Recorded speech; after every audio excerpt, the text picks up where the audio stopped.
papa a été arrêté en octobre 41 par les Allemands. À Dives. À Dives. Il a été arrêté il travaillait à côté de Beaucourt, là.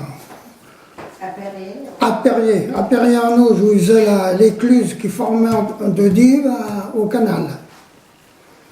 Et puis il a été arrêté un après-midi, ils sont revenus à la maison, il n'était pas là. Moi, à Dives, il travaille, ils ont été le chercher là-bas, ils l'ont ramené à la maison. Et maman a dit, on va le changer. Elle a dit, non, vous le laissez en bleu, on le ramène comme ça. Et puis, moi, je rentrais de l'école, j'ai aperçu des camions allemands qui étaient bourrés de personnes, et je ne savais pas que mon père était parti à ce moment-là. Et voilà, on l'a su qu'il était à Compiègne, il est parti à Compiègne.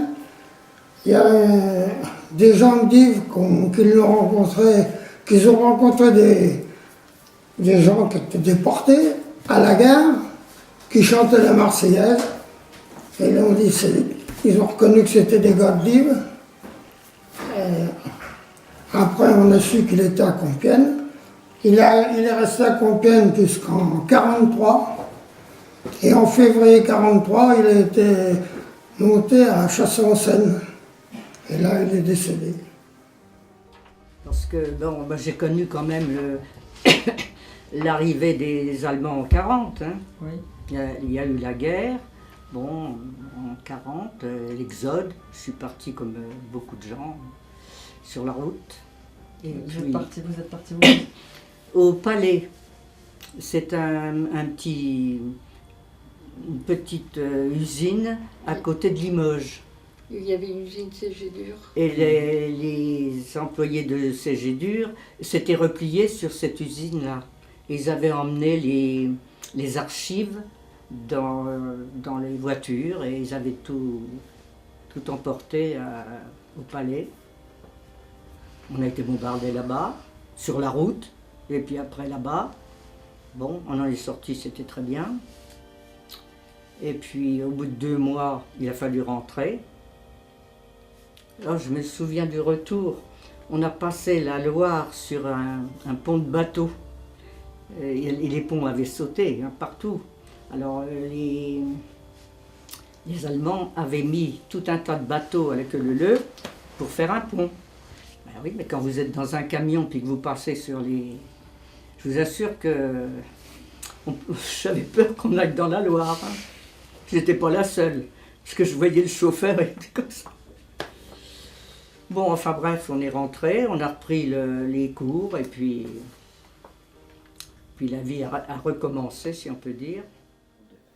Et après, au moment du débarquement, on a été obligé de partir parce que rue du Port, on habitait rue du Port à cette époque-là. Et il y a un avion qui avait tombé derrière. Et là, j'avais la petite qui avait 2 ans, 2 ans, 1 an, 2 ans. On était obligé de partir parce qu'elle a eu peur. L'avion avait tombé derrière, mais nous, les flammes, on repartait par chez nous. Et on avait une pièce en dehors, donc on couchait là parce qu'elle avait peur. Et le premier soir, on est allé coucher dans l'école des libres de Dives, des garçons. On est donc resté une journée, puis on est rentré. Mais on a été obligé de partir. On est parti à pied avec mon mari et on a été chercher mon fils qui était chez mes parents à Montgal. Et on a fait la route à pied avec les 2 petits, une poussette, pas grand-chose, un vélo à pneus pleins. Et on est allé à Méricrodon chez des cousins. Et 1 mois après, on fallait repartir, les Allemands étaient encore là. Donc on est reparti avec eux, naturellement, on est reparti à 14 ensemble. Et on a atterri au-dessus de Livaro. Et on a resté jusqu'à la fin, quoi. Vers le mois on est rentré vers le mois de septembre. Mais là, la défense passive, ça c'était un moment vraiment difficile. Hein. parce qu'un dimanche, il y a eu beaucoup de morts. Donc,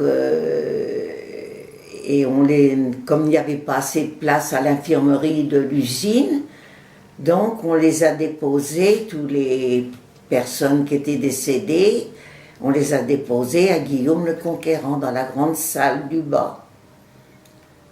Et il y avait donc aussi un avion qui est tombé là près du port. Et donc le garçon et la mère ont été gravement brûlés. Le père, lui, est décédé.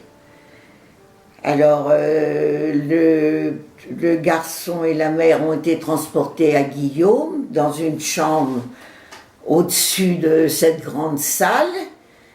Et moi, avec Denise Fian, on était en permanence pour les soigner, avant de pouvoir les évacuer. Alors naturellement, le garçon était très brûlé parce qu'il avait tiré sa mère des flammes, donc il était brûlé un peu de partout, les mains, le visage et les genoux. Donc on les a soignés le temps de pouvoir les envoyer plus loin après dans un hôpital quand ça a été possible.